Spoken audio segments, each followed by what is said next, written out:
Welcome to Raise the Line with Osmosis from Elsevier, seeking solutions with leading experts on how to increase healthcare capacity so people can get the care they need during the pandemic and beyond.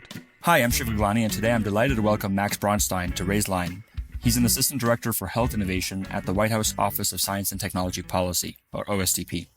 In his work for the Biden administration, Max has helped lead the launch of the Advanced Research Projects Agency for Health, also known as ARPA-H, which aims to drive transformative biomedical and health breakthroughs for the benefit of all Americans.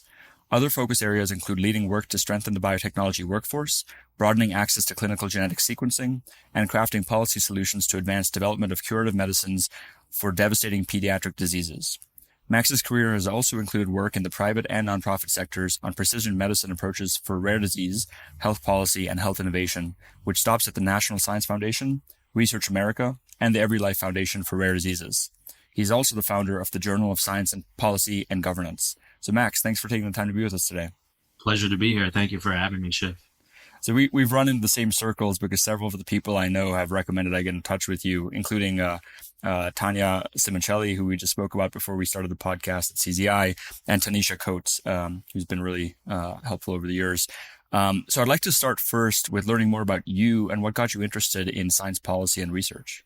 Yeah, I've always been kind of intrigued with the sort of power and potential of science, and I think what it can do is quite transformative in terms of its potential. And it becomes really exciting once you think about how to apply science and technology to actually help people. And in my case, because I've been doing health policy for so long, I think very deeply and have thought for a long time about how we can use science and technology to save lives and to improve lives. That's really what it comes down to at the end of the day for me. Yeah, no, I mean, it's definitely something we can relate on. It's a scale of impact you can have both from science, but then obviously with the policy aspects. And so a lot of our students in our audience are current and future healthcare professionals and researchers. I wanted to touch on the academic journal that you founded for graduate and undergraduate students, which I mentioned, the Journal of Science, Policy, and Governance. How did that come about, and what are the missions of the journal?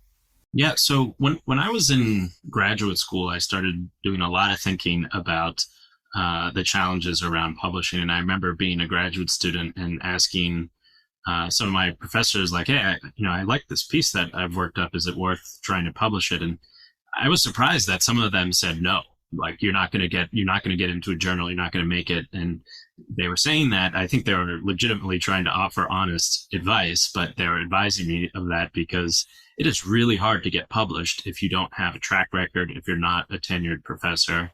And so that is a major challenge, and it was a major disappointment because if you look at where some of the most innovative thinking was going on, like, it was not coming from tenured professors, it was coming from early stage career professionals. In some cases, it was coming from students, but they didn't have a voice or a venue to publish their work at all.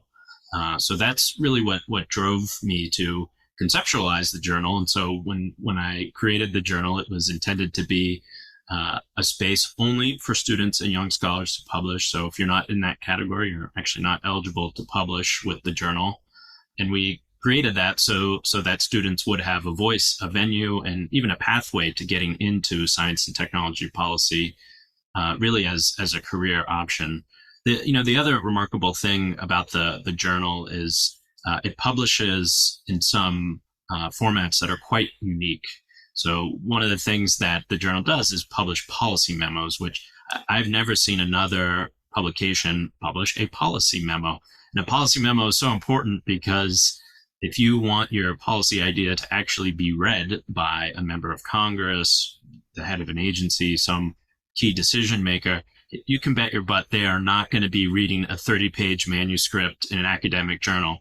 But they have a pretty good chance of actually reading a policy memo that's 3-4 pages long with an executive summary and has clear recommendations for an actual policymaker. So those were some of the innovative things that we did with the journal. And happy to report that the journal has just celebrated its 10th anniversary, and all of the great work that the journal has done is completely enabled by this amazing staff of volunteers, and of course by all of these submissions that come in from students and young scholars really across the world on a whole variety of science and technology policy issues and health policy issues as well. So very proud of that work. Yeah, that's incredible. Congratulations on the decade anniversary. We, now that we've joined Elsevier, we've learned a lot about our journal colleagues, people like Laura Hessink, who runs STMJ. And we just had on Raise Line, Richard Horton, who's the 12th editor-in-chief of The Lancet, which is celebrating its 200th anniversary next year. So hopefully in 190 years, your journal can do the same. So I mentioned in the intro that you were Chief Advocacy and Science Policy Officer at the Every Life Foundation for Rare Diseases. We've had several people who have been affiliated with Every Life on the podcast, including John Crowley. And just on Sunday, I saw Matt Wilsey, whose child Grace has NGLI1 deficiency.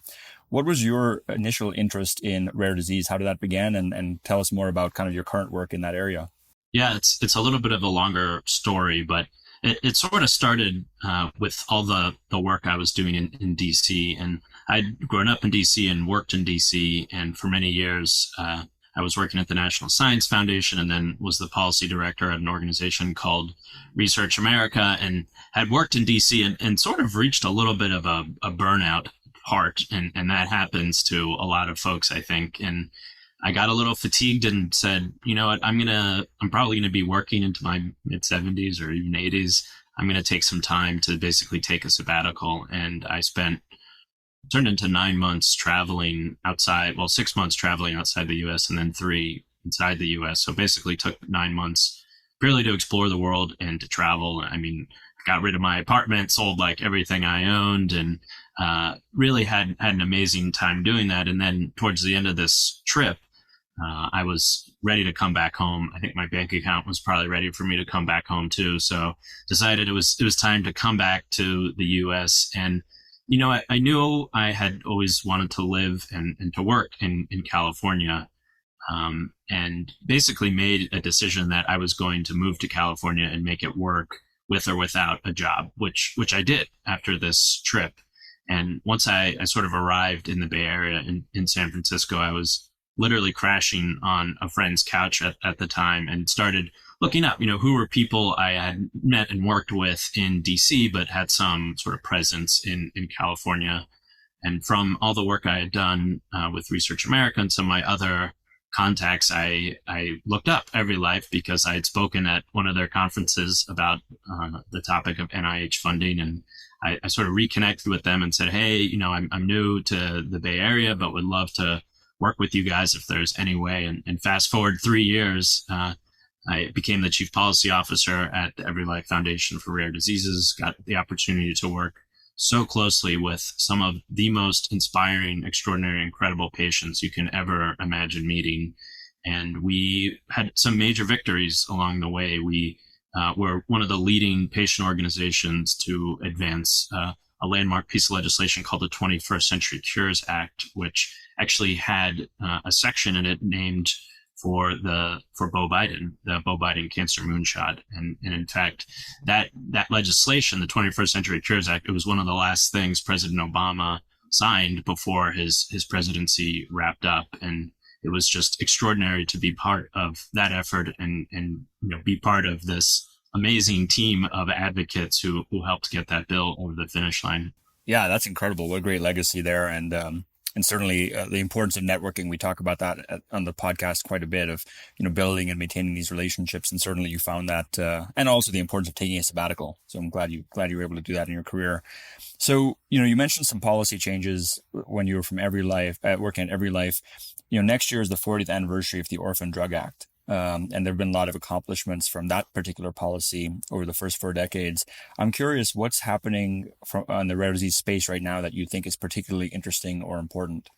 Yeah, so when I think about some of the technologies, the platform technologies that are coming to market in some cases, but are really just sort of emerging in a research sense, I'm so giddy about these new technologies. So we have, antisense oligonucleotides, we have gene therapy, we have CRISPR, we have lipid nanoparticles, we have mRNA. These are extraordinary platforms. And one of the reasons I'm so excited about them is I think they can enable and usher in an era where we're not just treating the symptoms of disease, but the underlying causes of disease, which is really sort of the holy grail gold standard of medicine, in my opinion, because if we can treat these diseases and ideally reverse or cure them, and if you can do it before a patient has even experienced a single day of sickness, which we think we can do in some cases,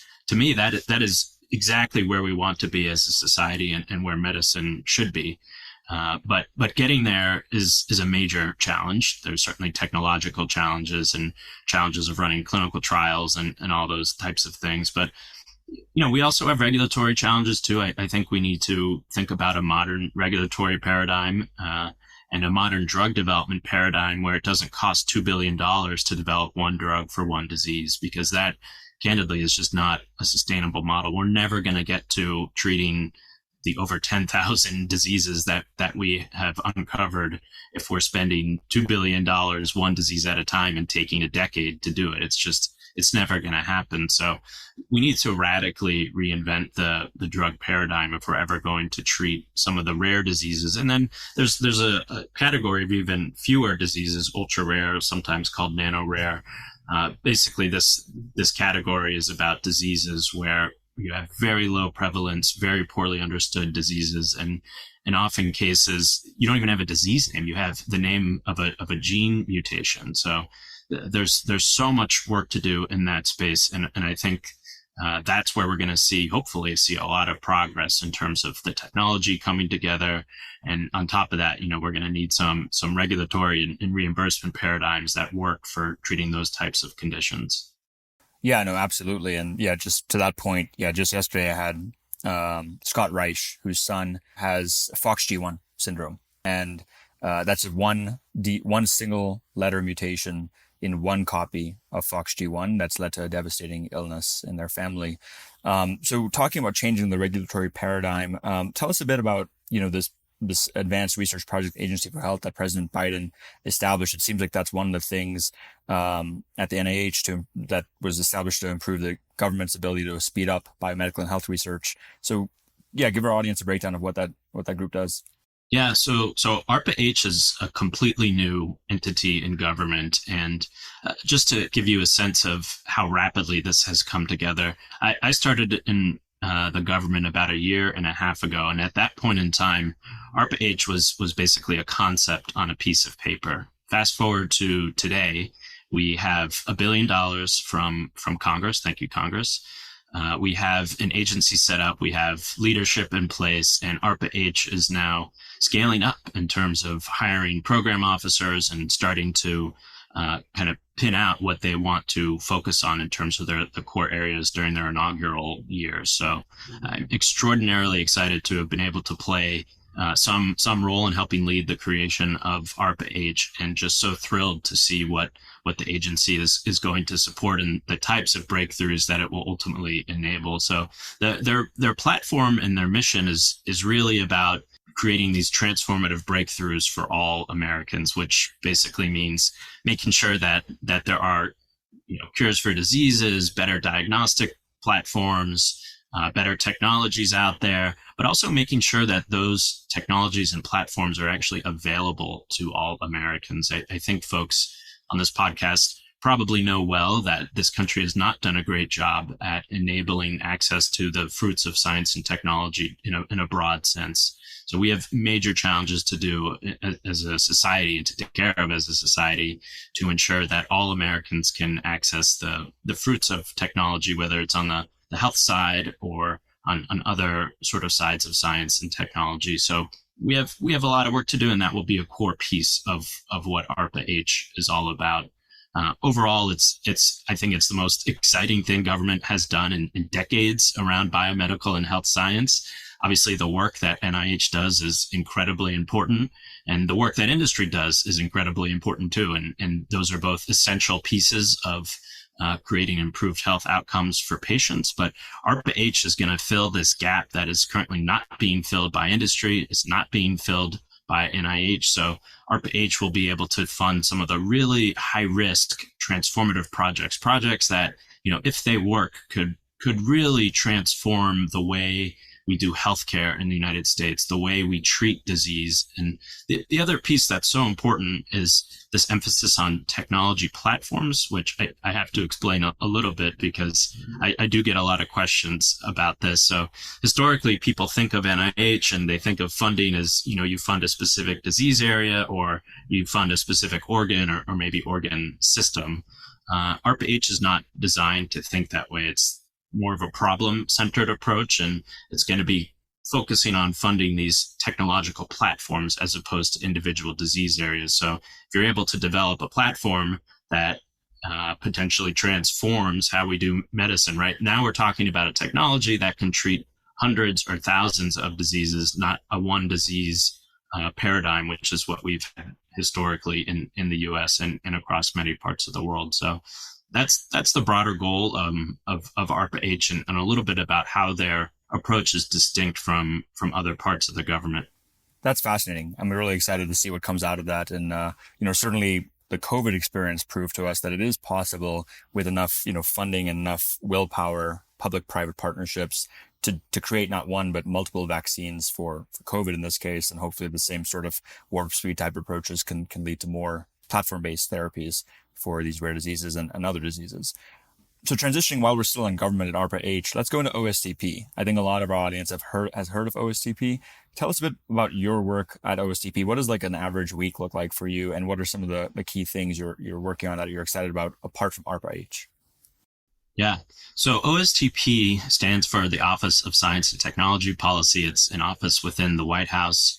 The White House, for those who are not familiar with its structure, it's basically comprised of a variety of offices and components, and they all sort of work together, but in different components of domestic or international security policy. So that's like a little big picture of how OSTP fits into the White House. The office itself has actually existed since the 1970s, so it's been around for a little while. But there are some changes in this administration that I think are really exciting and very positive for patients and for health. One of the big changes is that the head of the office, who is formerly the science advisor to the president, has been made a member of the president's cabinet. So that means that the science advisor to the president literally sits at the cabinet table with Secretary of Health, Secretary of Homeland Security, Secretary of Education. So that's a remarkable change. I think that's great news for science, certainly great news for patients and really for Americans. So that's one big change. Another is that we actually have, for the first time, a health and life science team within OSTP, which has never existed before. And I think that's a reflection of the president's determination, interest, and excitement over health research and biomedical science in general.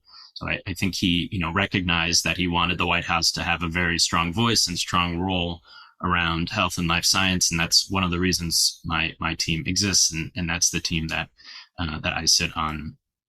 So that's a little bit about how the office is structured.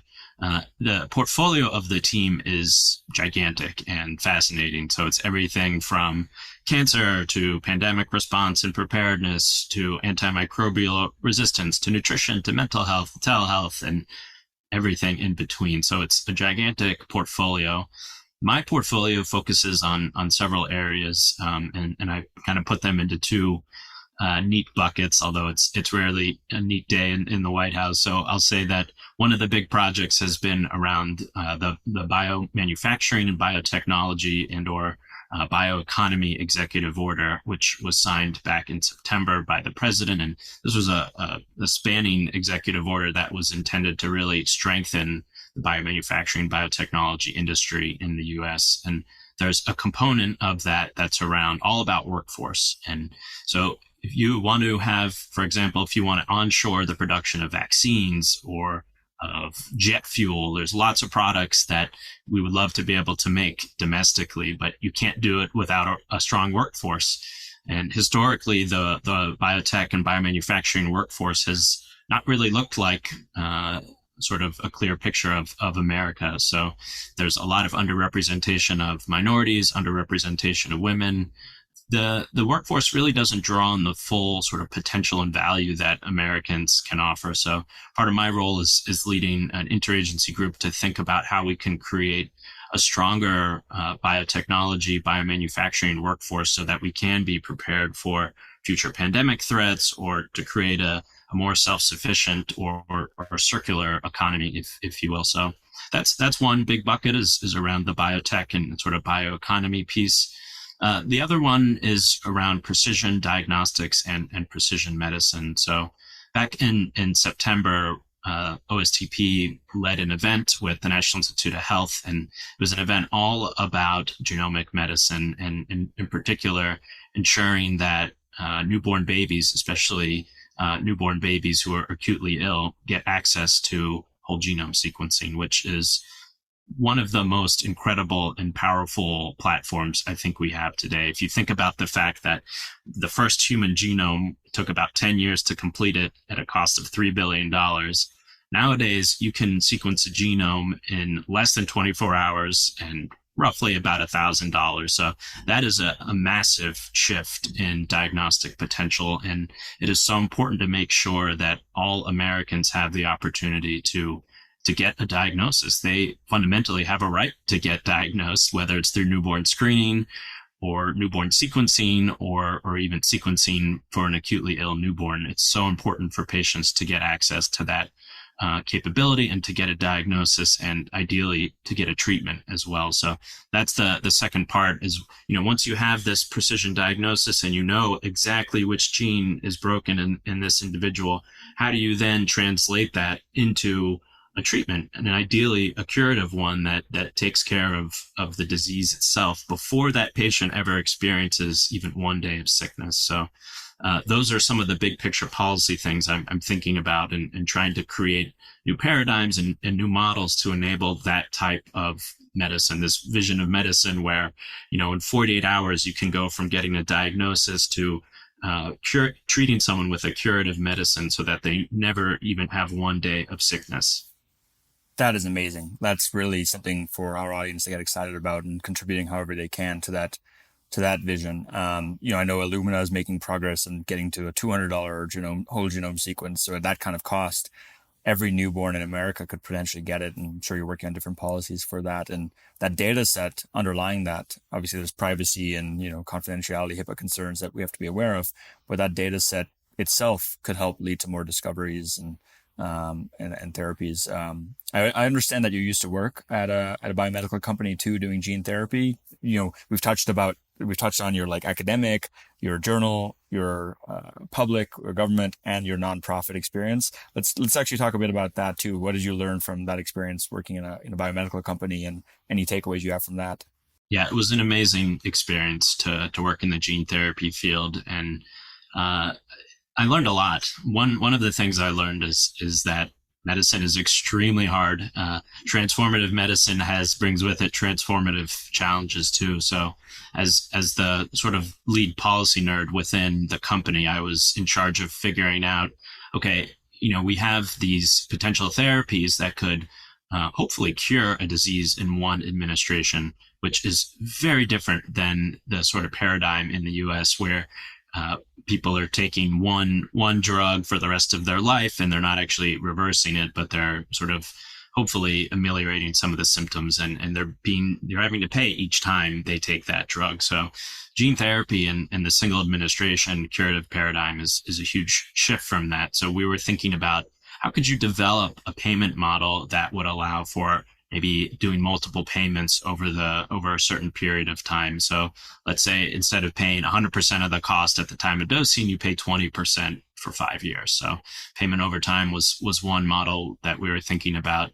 The other piece of this is adding what's called a value-based component to a payment contract so that it actually makes it a lot, I think, preferential for payers, because they effectively only pay or if the drug is actually working. So you could imagine a payment scenario where if in year 3 the drug stops working, there's actually no payment that's made. So it de-risks a lot of the sort of capital challenge that I think this new generation of therapies presents to payers, because you basically say, look, you're only paying for positive outcomes, and that's candidly where we should all be going in medicine, where we're really incentivizing value and outcomes instead of just utilization as we've done historically. So I think that is exactly the kind of thing that we should be doing.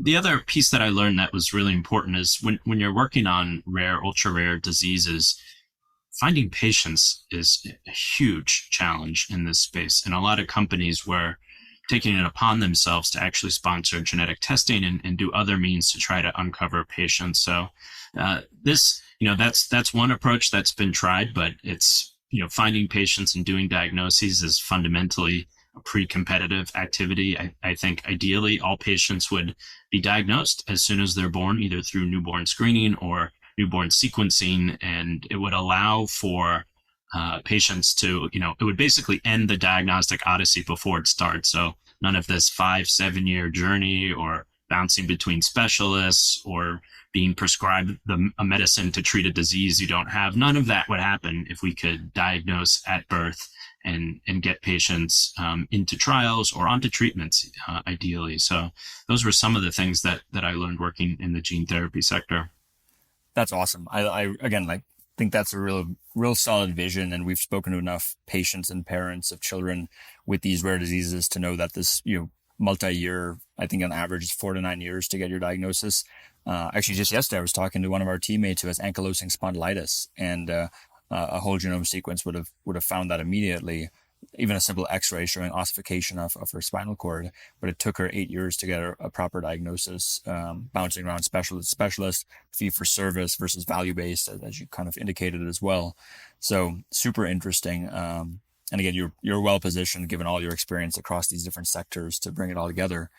So I know we're coming up on time, so I just had a couple last questions. The first is, as you know, Osmosis is a health education company. We try to fill in knowledge gaps. And so if you could educate any stakeholder about any topic, what would it be and why? So I actually think getting folks more educated on how drug development works is an extraordinarily important topic. And I say that because after we've all just lived through this horrible pandemic period, a lot of people had questions about drug development, very good questions, and they were often directed at me. And sometimes I had good answers, and sometimes I had to do some research too to find an answer to those types of questions. But what it ultimately reminded me of is drug development.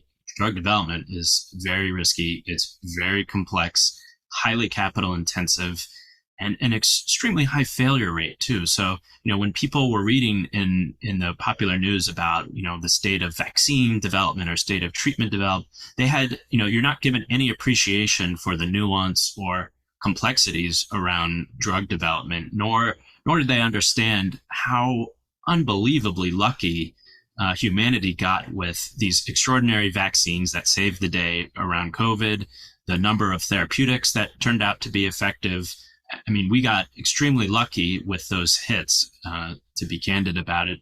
And I don't think people appreciated how many failures there were in that space either. So, for every 2 drugs that were effective, there was probably another 1,000 or more that were tried and totally failed for one reason or another. So getting people some appreciation for how long it normally takes to do drug development, the capital intensity of it, and just how much risk is involved in that area, I think would go a long way with the public.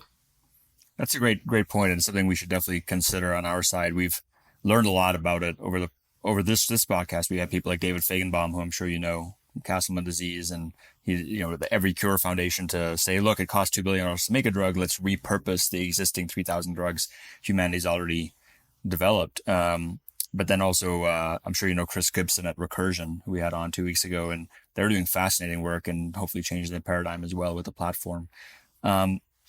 My last 2 questions are, given our audience of many early stage healthcare professionals, researchers, policy wonks, what advice would you give to them about meeting the challenges of this moment in our nation's history? So I think it's so important for early career folks to to identify mentors, mentors who are really solid and folks who will just candidly have your back. I mean, there are a lot of tough decisions that you're going to have to make over the course of your career, personal life. And, we sort of pretend that career and personal life are separate, but they are actually very much deeply entwined. So finding mentors who can help you navigate some of those tough decisions, whether it's taking a job, moving to a new city, maybe quitting a job. Like, these are all tough things. And it's so helpful to have people in your corner when you're trying to navigate those decisions, so you don't have to navigate them alone, I think is so important. And as I kind of reflect on my career, identifying those folks was so important. Some a little practical advice I would also offer on this front is that when I was in undergraduate and graduate school, they'd tell you to go ask for an informational interview. And I always thought that was a terrible piece of advice, actually, because as soon as you use the word interview, and if you use the word interview to a stranger, that puts a lot of onus on them to potentially think about hiring you. So I wouldn't approach people that way. I would find someone who you think is doing really cool work and has a really exciting portfolio, and just say, hey, I would love to find time to grab coffee with you and pick your brain. You seem like you've had a fascinating career. Would love to hear how you got there, rather than going in and asking for an informational interview, which I really don't think people should be doing. So just go in and find people who can give career advice. And if the conversation goes well, hopefully that person could become a mentor, a friend, potential employer. There's all kinds of directions it could go, but definitely recommend starting that way. The other piece of advice I would offer is, I mentioned this earlier in the podcast, but find time to take a sabbatical, find time to go travel and to explore. Most of us are going to be working for a very long time in our lives, probably to our 70s or our 80s. So, what's taking off a few months or 6 months to go do something extraordinary and take a break from your normal routine? I think that's so important. And you'll find that you learn far more maybe than anything you would have if you had been in the office for those several months. So find those opportunities and take them while you can. Absolutely. Great advice. Really good advice. I hope our audience picks that out and goes about doing that. My last question, is there anything else that you want to get across to our audience while we have you? No, I mean, those are the main points. You mentioned repurposing. I do want to put in another plug for that, because when I think about repurposing as a drug development strategy, I get very excited by it. And in fact, if you look at some of the first drugs that we used to deal with the COVID pandemic, they indeed were repurposed drugs. So it's a very low hanging fruit in terms of an approach, a strategy for drug development.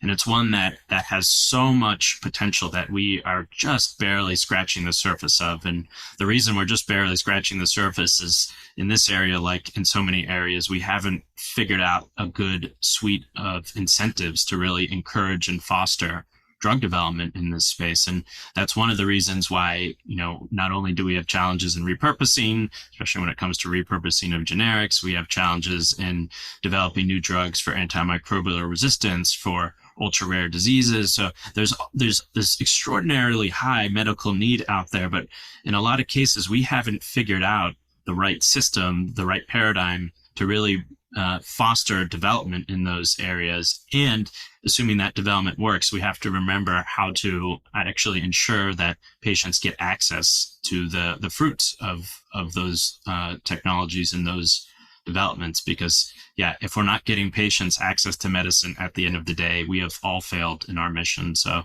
I hope folks keep that in mind as they listen to this podcast.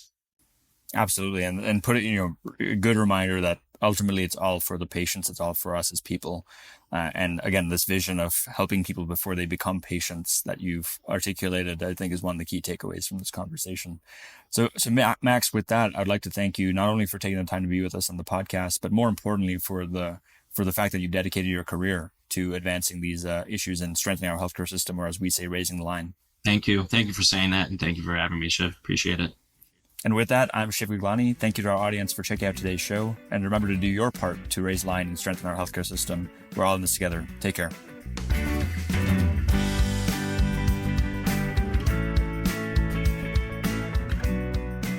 If you like this podcast, please share it on your social channels. You can also subscribe to the series and check out all of our episodes at osmosis.org/raisetheline podcast.